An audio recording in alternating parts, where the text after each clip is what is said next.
أعوذ بالله من الشيطان الرجيم بسم الله الرحمن الرحيم.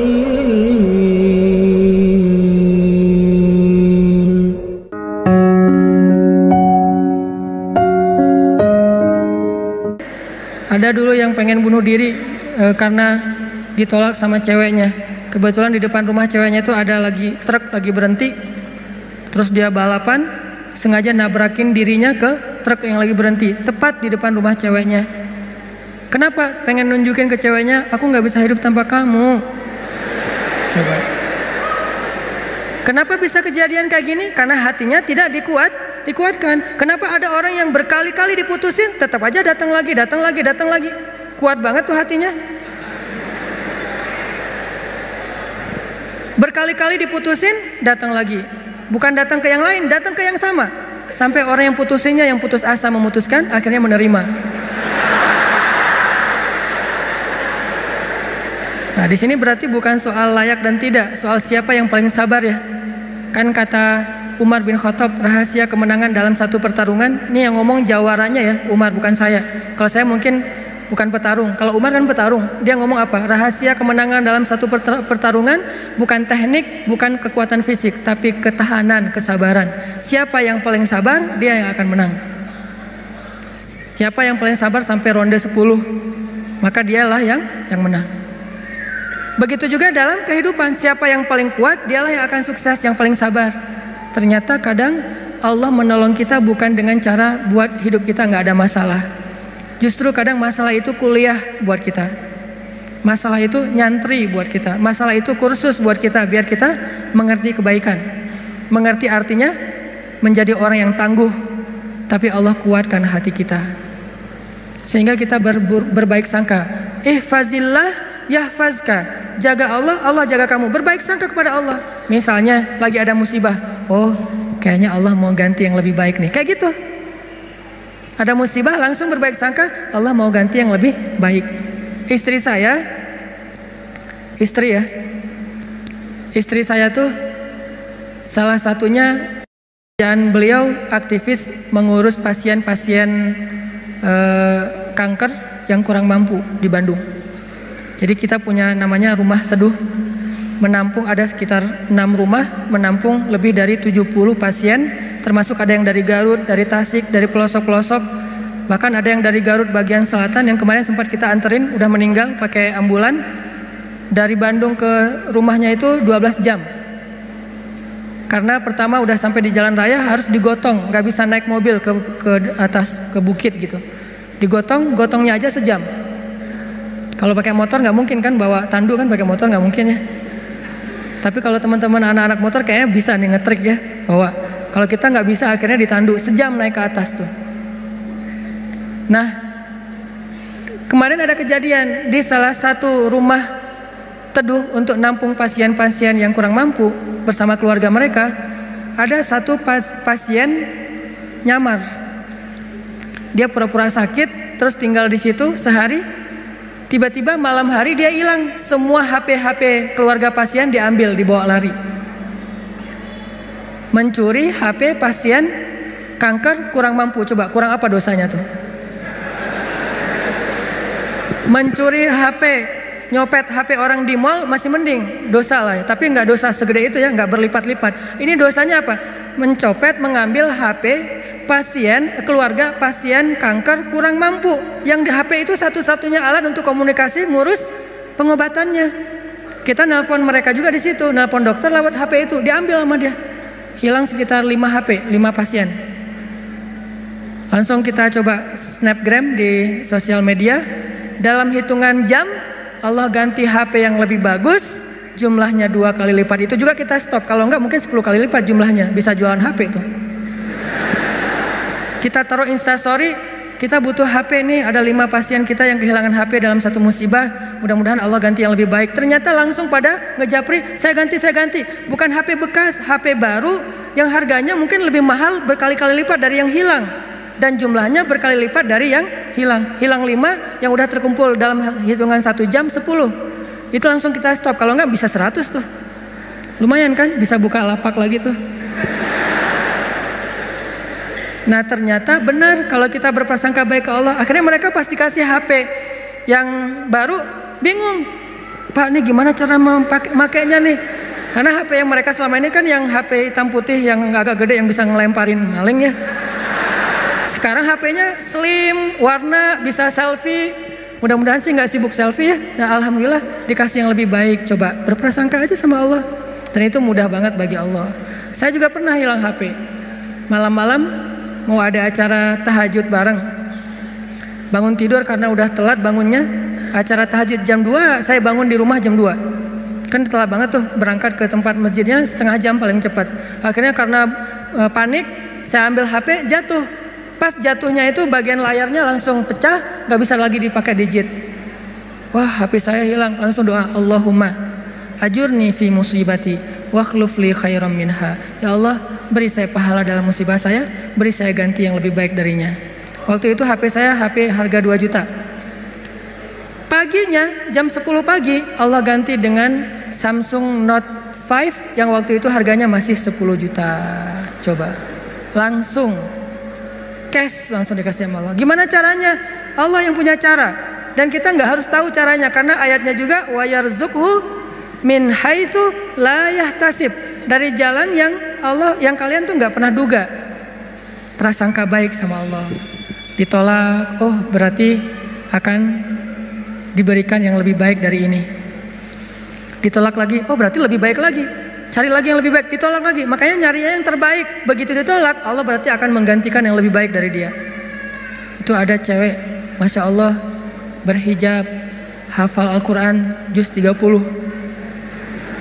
Lancar. Ini kayaknya tipe saya banget nih. Jadi saya gak perlu repot-repot ngajarin Al-Quran ke anak saya. Udah ada mamanya. Ini kayaknya cewek yang setia, keibuan. Kayaknya dia gak senang keluar, lebih senang di rumah. Pas banget dengan tipe kita misalnya. Ternyata pas datang ditolak. Maaf saya udah tunangan. Lagi-lagi kayak gitu ya. Gak survei dulu sih, langsung datang aja. Karena nggak ada surveinya, datang ditolak. Oh, mudah-mudahan dikasih yang tadi juz 30, karena ditolak dikasih yang 30 juz. Tapi sekarang masih juz 30 juga, bertahap. Pas sudah nikah nanti dia hafal Quran jadi 30 juz. Bisa kayak gitu, bisa banget. Kerjaan, ada satu kerjaan yang kita nggak berhasil, satu usaha nih. Lagi mulai usaha kecil, modal 1 juta usaha. Ternyata ada yang nggak jujur, kita ketipu, gagal. Jangan langsung berburuk sangka ke Allah. Apa maunya lagi Allah nih? Saya kan melakukan usaha ini gara-gara saya meninggalkan riba. Masa saya meninggalkan riba tapi malah makin sulit? Kayaknya Allah nggak rela ya. Saya mau hijrah. Ya udah deh saya balik lagi. Malah saya juga sama Allah. Kayak gitu kan? Berarti kita sudah berburuk sangka kepada diri kita sendiri. Harusnya, oh Allah nggak mau ngasih saya rezeki yang receh kayak gini nih. Makanya dibikin ini ada masalah dikit. Dikasih rezeki yang lebih besar. Usaha lagi. Dari mana? Kan udah habis modalnya. Bukankah Allah maha kaya? Bukankah Allah alam yajidka yatiman fa'awa wa wajadaka dhallan fahada wa wajadaka ailan fa'aghna. Tinggal kita yakin aja dan berbaik sangka kepada Allah. Makin yakin dan makin berbaik sangka, makin Allah nunjukin hal-hal yang ajaib dalam hidup kita. Saya sering cerita, pasti teman-teman mungkin sebagian pernah dengar di YouTube. Gimana saya ngebuktiin kebesaran Allah dengan sedikit mengambil resiko gambling, yaitu berangkat ke luar negeri gak punya modal sama sekali, gak bawa duit 1 rupiah pun gak bawa, berangkat ke luar negeri. Terus apa keyakinan saya? Baik sangka kepada Allahnya. Saya cuma berbaik sangka waktu itu Allah di Indonesia sama Allah di Mesir itu sama. Beda gak Allah di Indonesia dengan di Mesir? Sama kan ya? Terus yang ngasih makan kita di Indonesia Allah, berarti yang ngasih makan kita di Mesir Allah juga. Ya udah, berarti nggak ada masalah. Orang yang ngasih makannya sama, kecuali yang ngasih makannya beda. Di Indonesia yang ngasih makan ayah, berarti di Mesir harus cari ayah mertua. Ayah bukan pemberi makan, tetapi ayah yang dengan lewat dialah Allah memberi kita makan. Tapi punya cara yang lain, Allah lah pemberi makan. Akhirnya saya berangkat. Allah di Indonesia dengan Allah di Mesir sama. Apakah Allah akan mengecewakan hambanya yang berbaik sangka? Enggak. Ternyata terbukti banget teman-teman.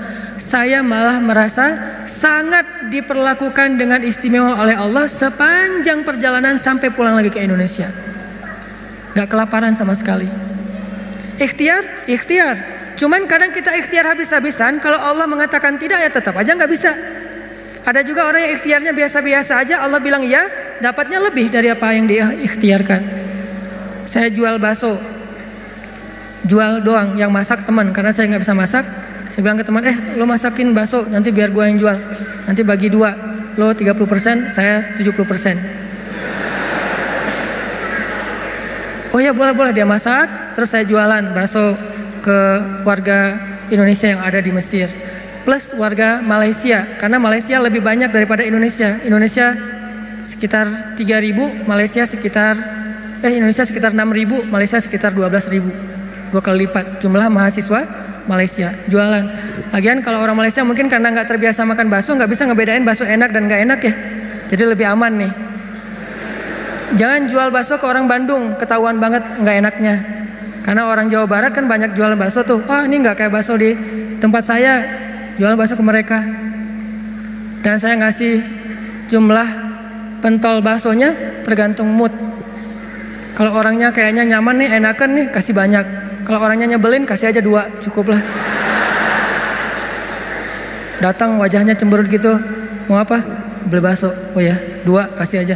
Terus temennya, Mas, iya, mau apa? Beli bakso? Boleh? Oh boleh. Oh, kasih 10. Akhirnya pas makan berdua ngelihat sebelah, kok beda? Beda amalan. Rugi kah? Nggak rugi, untung juga gede. Bakso, catering, jual dolar keliling. Terus pokoknya ada adik-adik kelas baru datang langsung dipalakin. Dolarnya sini. Langsung kasih dengan pon Mesir. Dolar. Dalam sehari bisa dapat 1.000 dolar, lumayan. Sampai akhirnya setelah saya berangkat ke Mesir, justru nafkah keluarga saya lebih lancar daripada saya di Indonesia. Buktinya apa? Adik-adik itu sekolah saya biayain, kirim dari Mesir. Dari mulai dia SD, SMP, SMA dibiayain. Terus ibu nanya, saya nanya ke ibu, Mak, kan di Aceh, Mak butuh apa di rumah? Kalau abang ada duit lebih, Mak pengen beli kulkas. Karena seumur-umur saya, kita belum pernah punya kulkas sendiri, rumah juga ngontrak. Kalau Ramadan itu ngambil es dari rumah tetangga. Nah ini mau Ramadan nih, pengen punya kulkas sendiri. Oh boleh Mak, berapa aja lah. Yang 5 juta juga gak apa-apa kata Mak.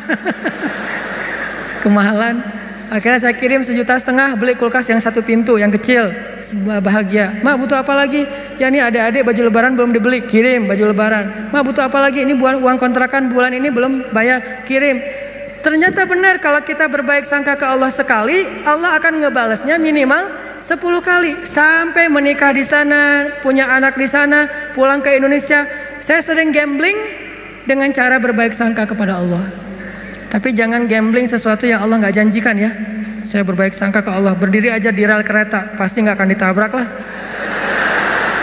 Allah nggak pernah bilang siapa yang berdiri di rel kereta akan aku tolong dan tidak akan ditabrak. Nggak ada janji Allah kayak gitu. Ada gitu ayatnya. Coba gambling ke yang ada ayatnya. Siapa yang bertakwa pasti akan aku kasih jalan keluar. Siapa yang bersabar pasti aku berikan pertolongan. Siapa yang sholat pasti aku akan membantu dia. Yang Allah udah janjiin, maka gamblinglah dengan hal itu. Ambillah resiko dengan janji-janji itu. Tapi kalau Allah nggak ngejanjiin apa-apa, jangan ambil resiko. Karena Allah juga nggak punya perjanjian. Siapa yang loncat dari tower pasti akan selamat. Nggak ada ayatnya, nggak ada hadisnya. Siapa yang minum racun nggak apa-apa, karena dia minum racunnya ikhlas. Nggak ada minum racun ikhlas. Ini teman-teman, berbaik sangka kepada Allah, maka kita nggak bakalan kecewa. Ada masalah apa aja, balikin lagi ke Allah. Oh ini kayaknya Allah pengen ngasih kebaikan. Yang baik-baik aja yang dipikirin tentang Allah. Begitu sekali kita berburuk sangka ke Allah, sekali itu kita telah memberikan kesempatan buat diri kita untuk celaka atau mendapatkan kerugian. Aku tergantung prasangka hambaku kepadaku. Makanya cerita yang paling populer yang kita baca di Al-Quran itu ketika Nabi hijrah ke Madinah. Apakah perjalanan hijrah Nabi mudah? Enggak.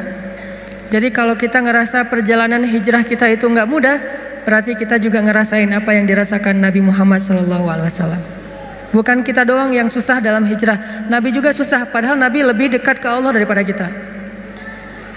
Yang mudah itu siapa? Umar.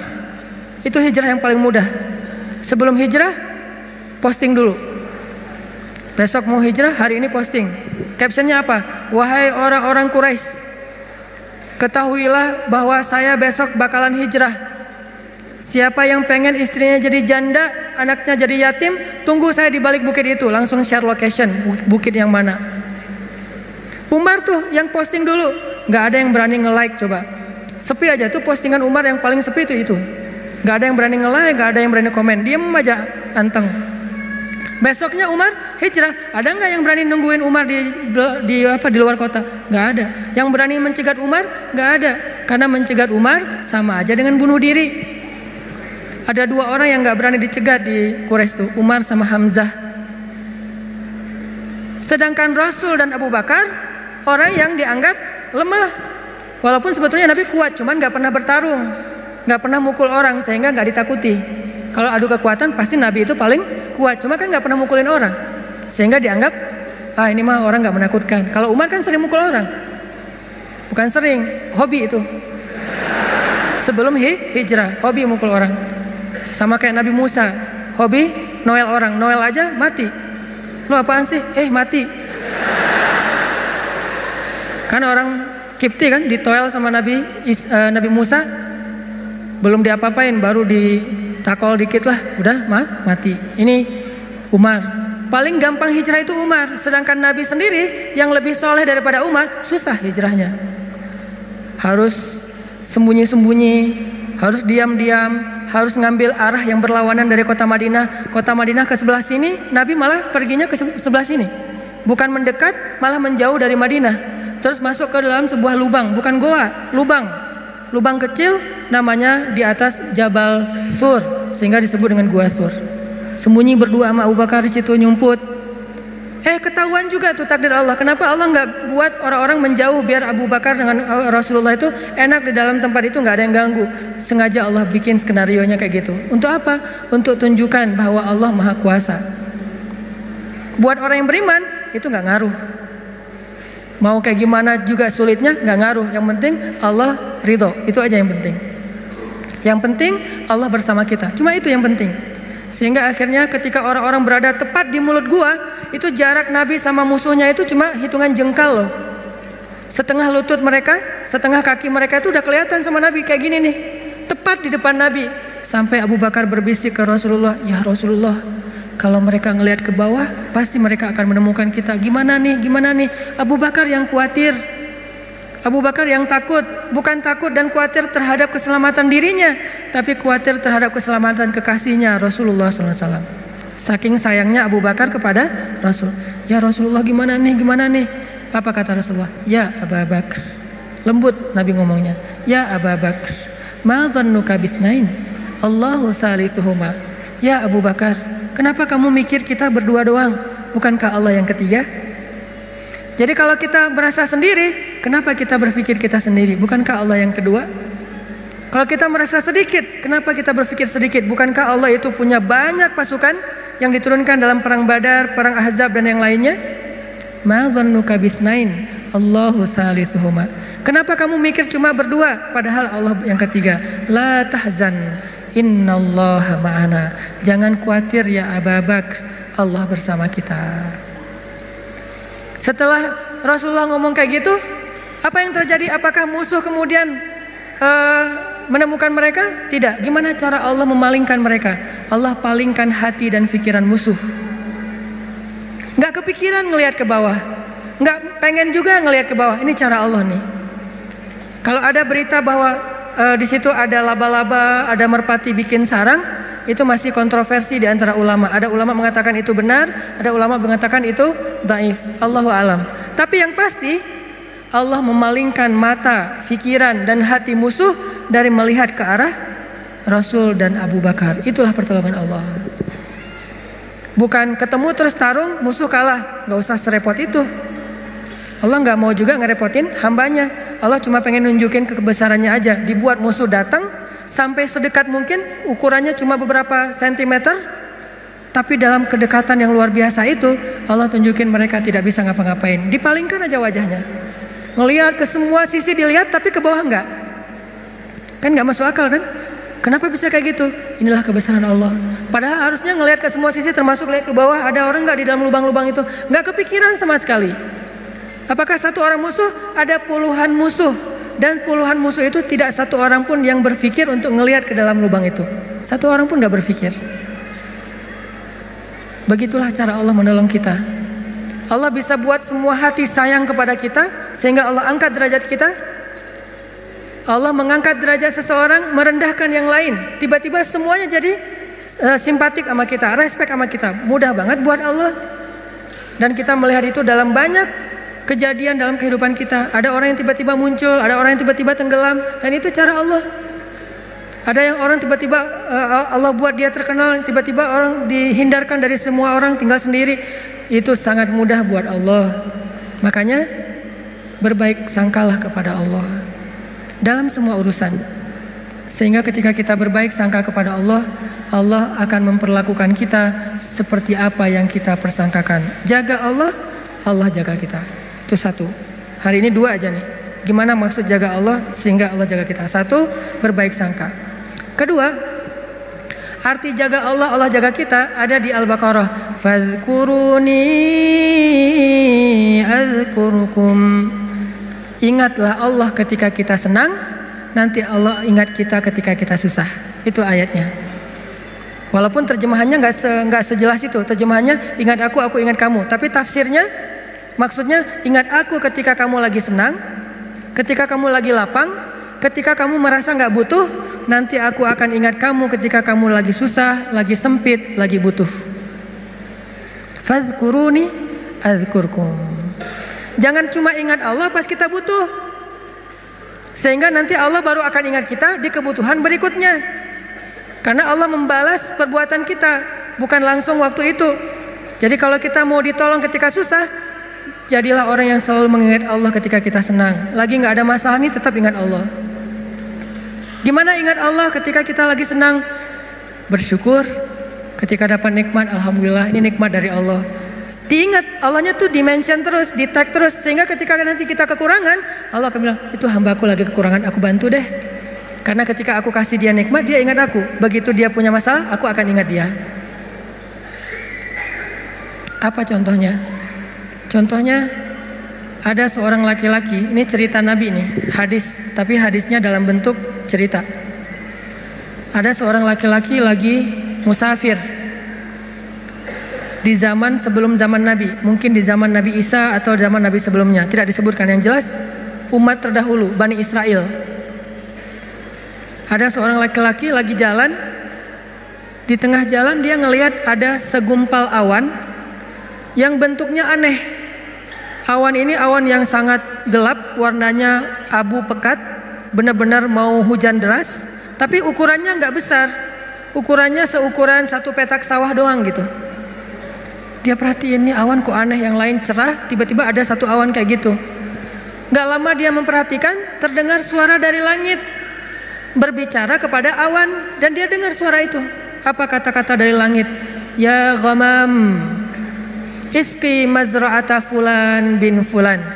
Wahai awan, turunkanlah hujanmu ke sawah fulan bin fulan. Fulan bin fulan ini disebutkan namanya. Wahai awan, turunkanlah airmu ke sawahnya fulan bin fulan. Setelah suara ini berbunyi, awan itu pun berarak, dibawa oleh angin. Berarak, laki-laki ini memperhatikan dan ngikutin. Kan tadi dia penasaran kan, dia kepoin mau kemana nih awan, ikutin tuh awan. Terus setelah sekian lama dia ikutin, awan itu pun berhenti di atas sebuah petak sawah, di antara banyak petak sawah. Jadi ada persawahan, awan itu berhenti di salah satu petak sawah. Tiba-tiba turun hujan lokal. Cuman di petak sawah itu aja, yang lain tetap kering, yang itu basah. Ini di tengah musim kemarau, ada awan yang turun hujannya cuma di satu petak sawah. Diperhatiin, aneh juga nih hujan lokalnya. Sampai akhirnya awannya hilang, hujannya reda. Setelah itu muncul seorang laki-laki dari petani yang datang ke sawah itu berteriak Allahu Akbar, Allahu Akbar, Alhamdulillah, Alhamdulillah. Kemudian laki-laki musafir ini pun mendekat. Dia tanya, Pak, ini sawah punya siapa? Kata laki-laki itu, punya saya, Alhamdulillah Allah kasih air. Terus laki-laki ini bertanya, Bapak namanya siapa? Dia sebutkan namanya seperti nama yang didengar tadi di langit. Berilah air ke dalam sawah Fulan bin Fulan. Nama saya Fulan bin Fulan. Masya Allah, ternyata orang inilah yang dimention dari langit tadi itu kepada awan. Terus musafir ini bertanya, Pak, dia cerita kejadiannya. Tadi saya ngelihat awan, mendengar suara dari langit, lalu awan itu menurunkan hujan hanya di petak sawah Bapak. Apa yang Bapak lakukan sehingga Allah mengistimewakan Bapak? Kenapa Allah memberikan air hanya ke sawah Bapak sementara yang lain tetap gersang? Apa yang Bapak lakukan? Kata laki-laki ini, kalau saya habis panen, dapat nikmat nih, panen raya. Kalau saya lagi panen, saya selalu membagi harta saya menjadi 3 bagian. 1 bagian saya berikan kepada fakir miskin sebagai bentuk syukur. Ingat Allah berarti. 1 bagian lagi saya berikan kepada keluarga saya sebagai kewajiban, nafkah. Dan 1 bagian lagi saya jadikan sebagai modal untuk membeli benih-benih berikutnya. Diputar lagi tuh uang. Ternyata Allah ridho dengan apa yang dia lakukan. Dialah orang yang ketika senang ingat Allah, gak lupa sama Allah. Sehingga ketika dia susah, musim kemarau, musim kering, gak ada hujan, Allah ingat dia. Begitulah Nabi berkisah tentang laki-laki ini. Tentang bab syukur di dalam banyak cerita-cerita ulama. Berarti maksud dari menjaga Allah, Allah jaga kita adalah bersyukur kepada Allah. Ingat Allah ketika kita senang, ketika kita sehat. Nanti Allah juga akan ingat kita ketika kita susah, ketika kita sakit. Minimal ingatnya dalam bentuk Alhamdulillah, ini anugerah dari Allah. Alhamdulillah, ini karunia dari Allah. Jangan lupa. Sehingga kalau kita dapat nikmat, jangan bangga diri dulu, jangan besar kepala dulu, tapi mention Allah dulu. Alhamdulillah, ini nikmat dari Allah. Sehingga nanti kalau kita butuh Allah, Allah akan ingat kita. Dan itu berlaku dalam semua masalah kehidupan kita.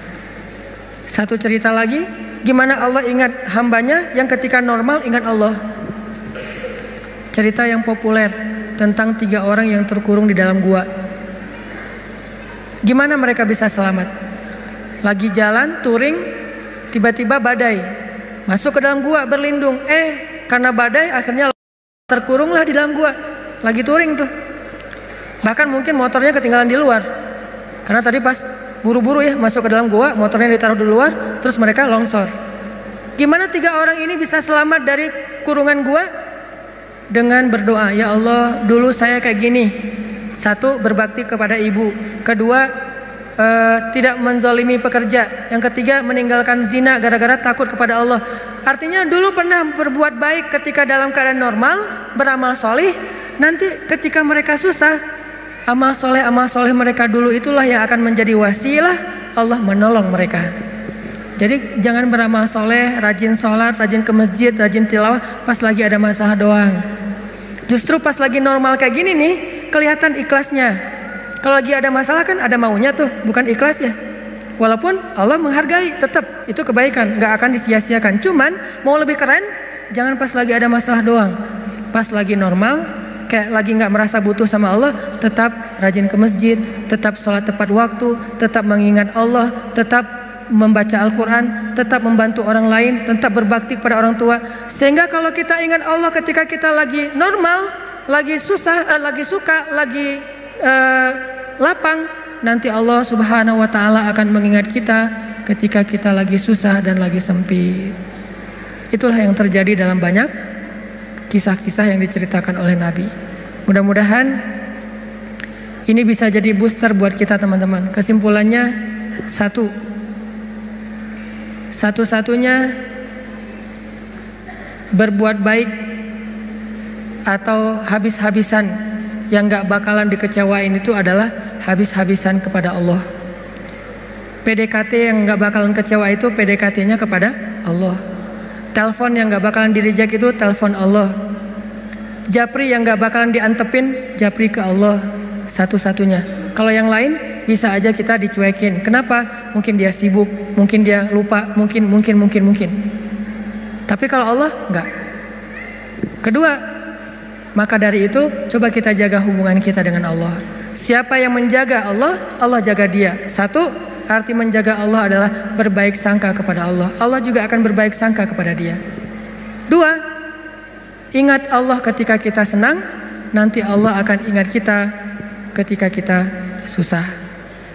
Ketiga, sebagai penutup, arti berbaik sangka kepada Allah. Allah berbaik sangka kepada jaga Allah, Allah jaga kita.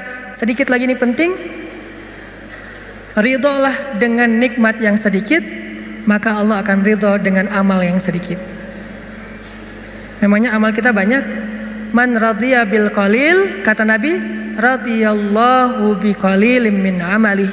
Siapa yang ridho dengan nikmat Allah yang sedikit, menurut dia sedikit, maka nanti Allah juga akan ridho dengan amalnya yang sedikit. Salat kita yang pas-pasan, ibadah kita yang pas-pasan, tilawah kita yang pas-pasan, Allah ridho. Kenapa Allah ridho? Padahal cuma pas-pasan, karena kita juga ridho dengan nikmat Allah di dalam kehidupan kita yang kadang menurut kita sedikit, padahal sesungguhnya banyak. Mudah-mudahan ini jadi penyemangat buat kita untuk terus mendekat kepada Allah Subhanahu wa taala. Jangan kecewain Allah, maka Allah gak bakalan ngecewain kita. Kenyataannya sering kita ngecewain Allah, Allah juga belum ngecewain kita. Tapi Allah punya batasan. Kalau kita terus-terusan kayak gitu, nanti akan datang janji Allah membalas suatu keburukan sesuai dengan perbuatan yang buruk itu. Nauzubillahi min dzalik. Barakallahu li wa lakum.